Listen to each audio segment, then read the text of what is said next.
Welcome back to the channel and to another WNBA video. We got a 4-game slate to dive into for Tuesday, September 3rd, and I hope everybody had a great Labor Day weekend. Hope you guys were able to kick back and relax and enjoy some time with friends and family. But hey, relaxation time is over. Like I said, we got a 4-game slate to dive into. Plenty of opportunity for us to get some cash. So we're going to go over each of those games. We'll break them down and analyze them.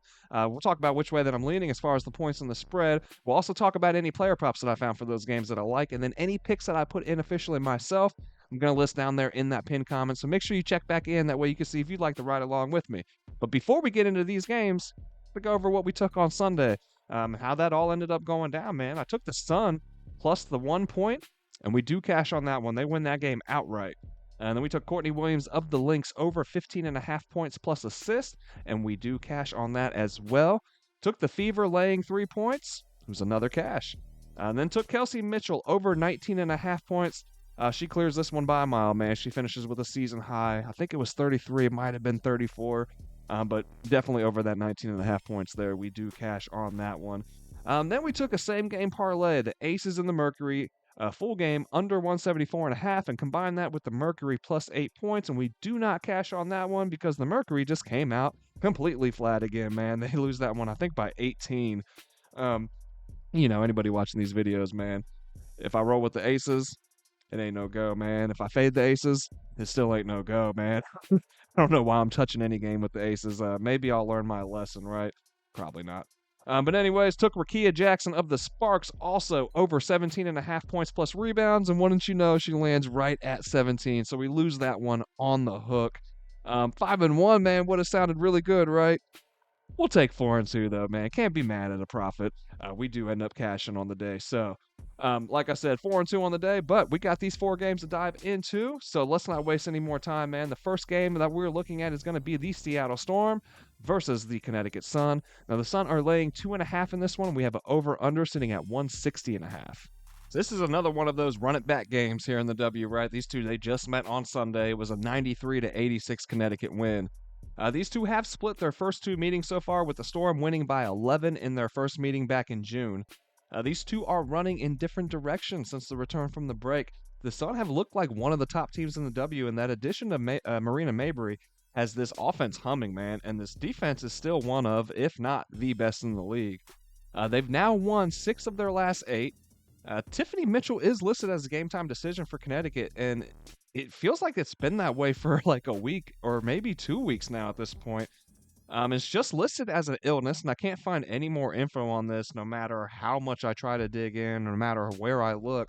I'm just not seeing anything new or any more info, period. It's just game time decision, illness. That's all I can find anywhere. So I'm not sure what's going on there, but I'm going to assume that something's up here, man, and she's not going to be here for this one as well. The Storm on their end are just 2-5 since the break. They have failed to cover in 9 straight games now, dating back before the break. They're struggling on the offensive end in these last 7 games specifically, shooting just under 42% from the field. That's second to last overall, and just 26% from deep. That's dead last in the W. They are last in rebounds. They're last in assists. They are scoring mostly out of the paint, hitting from the restricted area at 65%. That's 5th in the W, but they're tied for 2nd as far as points in the paint. Over these last 7 games, they have ranked 1st overall in points scored off of turnovers, and they're tied with the Sun team for the most forced turnovers. Despite this, they have struggled on that end as well defensively. Just struggling to consistently get stops. They're ranking just 9th in defensive rating. They're giving up the 3rd highest shooting percentage and the highest percentage overall from deep, and that's all good for 85 points per game allowed. That's also the 3rd highest overall. The Sun, in their last 8 games since returning from the break, they're giving up the fewest made field goals overall at the 4th lowest shooting percentage, and they are allowing the 3rd lowest shooting percentage from deep. They're allowing the 3rd fewest points in the paint and the 5th fewest points off turnovers, while ranking 1st themselves in points scored off of turnovers, fast break points, and points in the paint. They are shooting 44% from the field in this time, which is middle of the pack at 6th, but they continue to improve on those numbers from 3-point land, man. They're sitting at 4th in 3-point shooting percentage. So I'm going to lean Connecticut here at home with this short line.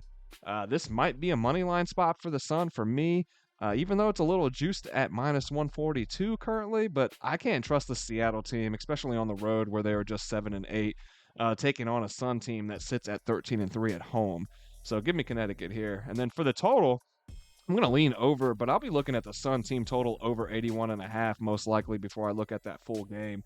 They just crushed this line with 93 points on Sunday against Seattle. And me personally, I don't see Seattle making enough adjustments to all of a sudden in a matter of a days of rest, be able to come back out and hold this Connecticut team to 12 less points on the road than they did against this exact same team in the exact same place. So I'm going to lean over full game, and then I'm also leaning the Sun team total over 81.5. Let's pop over here to Outlier. We got Marina Mabry, her points over 13.5. Now, look, man, I've cashed on, I think, 3 in a row for Marina Mabry. Her points over. It might be 4, man. We're riding this one till the wheels fall off, y'all. Look, she has popped over here to this Sun team, and it's done numbers for her. She was, look, she was a scorer on Chicago. She was their second leading scorer. I think she's leading Connecticut in scoring now. In her time over there, or she might be second on here as well. But definitely getting the points and cashing on these overs. I can't believe that the books still have her at 13.5. They bumped it up to 14.5 the other day, but we cashed on that one as well. But in her last 5, she's hit over this number at a 100% rate, averaging 18 points per game in those 5 games. And if we push it back a little bit further to her last 10, she's still hitting at an 80% rate, right? And if we look at their head-to-head, she has hit in the last 2 against Seattle as well. In that game that we just saw on Sunday as well, she hit it for 15 points.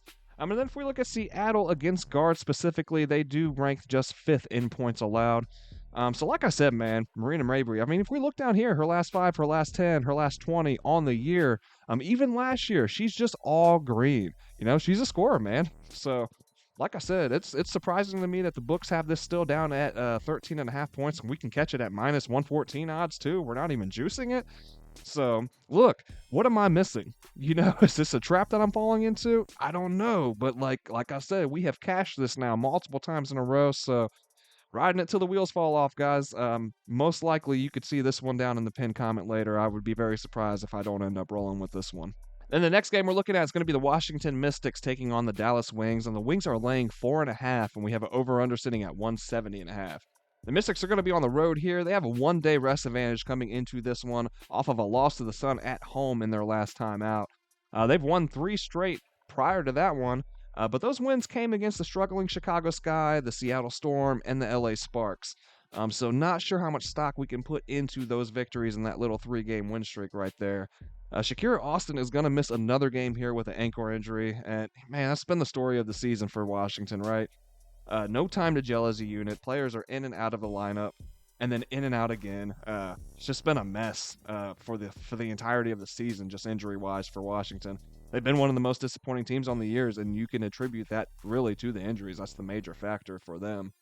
The Wings are on the last game of a 5-game homestand, and they've gone 3-1 through the first 4 games.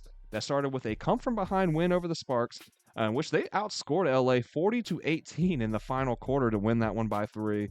They followed that up with wins over the Aces and the Lynx, and they held 4-point lead in the fourth quarter over the Fever on Sunday, but ultimately couldn't hang on. They were outscored by Indiana 30-19 in that final period for their first loss in those 4 games.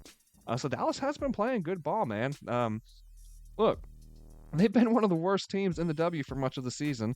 And much like Washington, injuries have hit them extremely hard as well, but they are finally healthy.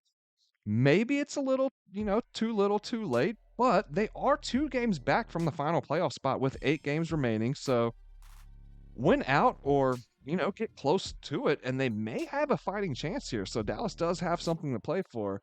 If we look at their schedule, man, after this, they go on the road to face the Dream and then the Sky. So 3 straight games against the teams that are directly above them in the standings, as the Mystics are right there as well in the mix. So Dallas definitely has something to play for here and definitely has the momentum to where they could make a push for that final playoff spot. As crazy as that sounds, because like I said, they've been one of the worst teams throughout the course of the season. But, like I said, also definitely because of injuries. So, this is a very talented team, top to bottom. So let's dive into it a little bit more, man. Over their last 5, they have been one of the top offensive units in the W. In this time, they are making the most shots per game. And shooting at the second highest percentage, only 0.2% lower than first place Vegas. They are scoring just under 93 points per game. That's good for first overall. They have an offensive rating in this time of 113.7, also first in the W. The thing is, they're out here running around like they're the '06 Phoenix Suns, man. They're just simply trying to outscore you as they are still playing zero defense, even with the returns of, everybody that was out with injury. For their last five, their defensive rating is sitting at 110. That's last in the W, which is where they sit for the full season as well. So Dallas is giving up the fourth highest three-point shooting percentage and the highest shooting percentage overall in these previous 5 games, and that's all leading to them allowing the 91 points per game. That is the highest in the W. So offensively, man, they're rolling. Defensively, they're just hanging on by a thread still. So the thing is, though, the Mystics have struggled offensively for much of the year, and then in their last 5, they are scoring just 78 points per game. They're ranking 7th in three-point shooting percentage and 8th overall in shooting percentage. So the Mystics are turning the ball over at a higher clip than Dallas as well. They're giving up the third most points off turnovers, while Dallas is allowing the second fewest. So I'm going to lean Dallas here for the win, but even as well as they've played offensively as of late and the inconsistencies from Washington, I'm not sure I'm comfy laying 4.5 points with them. In their last 10, they've only covered that number twice. Looking at the Mystics, they've only covered that line in their last 10 4 times, but 3 of those have come within the last 4 games. So I could definitely see this one being a closer game that Dallas ekes out a victory in, right? If the money line wasn't sitting, I think it's close to 200. I think minus 190, minus 195 for Dallas. So if we could get that a little bit lower, I would love to go there. But just way too juiced. And like I said, man, I'm not sure I can get behind Dallas in 4.5 points right now. But we do got to keep in mind this is a double revenge spot for Dallas as well, and they are at home. So, like I said, if I got to pick here, I'm going to pick Dallas. That's where I'm going to lean, but I'm not sure that I make it all the way there with that one personally. For the total, I'm going to look at the over here, and I probably wouldn't mind looking at either team's team total over as well. But in that regard, I do like Dallas's line more, sitting at 87.5. They've crushed this line in 6 of their last 8, hitting at 91 or over in each of those 6. And then those 2 that landed under, that happened to be against the Liberty and their elite defense. So Washington definitely isn't rolling out a defense that can compete with the Liberty here. So I like Dallas's chances of getting 88 points in this game. I might like that more than the spread or the full game total even. If we pop back over here to Outlier, man, a player prop that I'm looking at would be Enrique Agupawale. Her rebounds and assists over 10.5. We can catch this at plus money right now as well. And if we look down here, man, she has hit this in 5 of her last 6 games at home. Now, some of these we are creeping right at that number, right? She's hitting at 11. So it's close. It's close, but 5 of her last 6 games, she's averaging 10.7 rebounds and assists in that time, hitting at an 83% rate. And if we look at her in her last 5, she smacked that at a 100% rate, right? And then if we look at it in the last 10, push it back a little bit further, she's still smacking that at an 80% clip. So you love to see it, man. And then looking at Washington against guards specifically, they do rank just 7th in rebounds and assists allowed. So over 10.5 at plus 112. Like I said, she is getting pretty close here, so there is a little bit of a risk. But for plus money, it's definitely something that I got my eyes on. Our next game is going to be the Chicago Sky taking on the Las Vegas Aces. Now, the Aces are laying 11.5. We have an over-under sitting at 163.5. And here we are, back to breaking down another game of who's become my sports betting arch nemesis, the Las Vegas Aces. Look, in all seriousness, they have some real talent over there. I do enjoy watching them play when they're rolling, man, like we've seen at different points of the season. But, man, I just can't personally seem to get on the right side of any of their games. I'll back them and back them and back them with no damn luck, and then I'll fade them, and they come out looking like the best team that's ever stepped foot on a WNBA court. So, I don't know, man. With that said, after losing 4 or 5, they have since won 3 of their last 4. They're home here before a tough 4-game road trip that sees them play the Sun, the Liberty, and then the Fever twice. So, potential look-ahead spot here, but in my opinion, this is one that they can't afford to come out flat like they have at times over the years. So this is one that they need to get, right? They're sitting at 4th in the standings. Any further slide in the standings would put them on the road starting out the playoffs. One would think that they would want to maintain home court advantage for the first round at the least. So yeah, this looks like one, with the upcoming 4-game road trip, this is one that you would think that they would want to get. It's the Aces though, man. What team are we going to catch today, man? Who knows? Vegas will be without Chelsea Gray in this one. She's suffering from a hip injury for Chicago. Kennedy Carter is still listed out with COVID as well. Chicago has struggled since the return from the break and post Marina Mabrey trade. They're going just 1-7 in that time, sliding down the standings in the process, currently clinging on to the eighth and final spot. But they're tied with the Dream at 11-21. So I mean, in all honesty, they need this one too. They've lost 6 straight. Offensively, they've fallen apart during this losing skid, man. They are hitting the fewest threes and fewest shots overall, shooting at the fourth lowest percentage from deep, the second lowest overall. They do remain the top rebounding and offensive rebounding team in the W on the year in these last 6, despite the struggles elsewhere. Look, the combo of Cardoso and Reese have turned this team into a low post presence for sure. They feed off of each other. They clean up after each other on the offensive glass frequently. It's nice, man. Most of these teams in the W, they don't have enough bigs to rotate in and out to keep up with the height that these two bring. You know, you got Cardoso at 6'7", and Reese at 6'4". You know, those are it's like twin towers down here, right? For the WNBA, it's cool. Um, but like I said, you know, most of these teams they don't have the depth to keep up with that. And then you know, considering that they're both rookies, like man, the future is bright in Chicago, right? Those of you that follow these videos, y'all know that I'm a huge Cock Hopper fan, right, from Phoenix. But I'm realizing I failed to express how big of a fan of Angels I've become. Angel Reese, dude, like, I love how she plays this game, guys. I really do. You know, more so than like, I like how she plays the game more so than like men, women, college ball, just whatever it may be. Like the passion that she brings to the floor each time she steps out is pretty unmatched by anyone, in my opinion. The energy that she plays with, it's undeniable. And man, like what a force on the glass she is already at such a young stage of her career. Look, in my opinion, this woman's got the potential to average 20 plus rebounds a game as she gets stronger and just more acclimated with the league in general. She's going to be a force, man. She's going to be a force. And then, like I said, combine that with Cardoso, who's also a rookie. Phew, and then you got Kennedy Carter when she comes back, and she could just light it up from the outside. Like, Chicago's got some good stuff going on, man. They've got some good stuff going on for sure for the future. But with all that said, the Sky just don't have the depth or talent at the moment to keep up with Vegas for a full 40 minutes. So I'll lean the Aces in this one, but you could probably guess it. Ain't no way I'm laying an 11.5. I'm not laying 11.5 with Vegas personally, no matter how good that they've looked in the last few games. You know, as soon as I put my play on this, they're going to come out and drop 65 and lose by 20. So, yeah, I'm going to lean Vegas. I'm not playing it myself. If you do, best of luck, man. Best of luck. I truly mean that.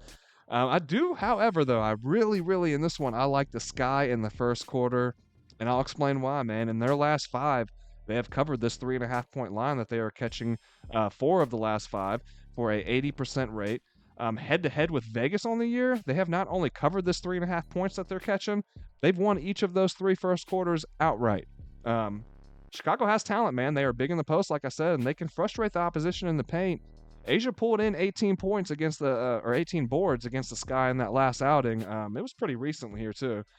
She hit the game-winning shot against them at the buzzer as well, but she struggled throughout that game, shooting just 8 of 28. So, like I said, I'm going to lean Vegas full game, but I'll most likely play Chicago in the first quarter, catching the 3.5 points. And then for the total, I'm looking at the under, man. Chicago has taken a huge slide offensively, and then without Carter again in this one, I can't see that changing too much over the course of a full 40 minutes. Vegas is also hitting under this mark, this line specifically, at a 60% rate in their last 5, failing to even hit 80 points in 2 of those games. And then the 2 that they went over this mark were against the Mercury, who have struggled on defense throughout the year, and then the Wings, who we talked about earlier. They're rolling out the worst defense in the W. Chicago, for all its struggles, they can lock up on D, more so than Phoenix and Dallas for sure. They should make things tough on Vegas on that end of the floor at least. The last meeting between these two was a low-scoring, physical, playoff environment type. And with both teams still fighting for playoff position or just to get in, period, like Chicago is, I could definitely see more of the same here. If we jump back over here at Outlier, we got Angel Reese, her rebounds over 13.5. Now, guys, if you are not on to Outlier, make sure you check down in the description. We're going to have a link that you can click into. It's going to give you a free 7-day trial that you can try this out for yourself. And then at the end of that free 7-day trial, man, you can decide for yourself if you'd like to keep this or not. And chances are, I bet you will, man. There's so many different ways that you can filter this down to your liking to find exactly what you were looking for and just kind of condenses all the information into one spot for you. So you're not bouncing around between what, 4, 5, 6, 7 different websites trying to find this information.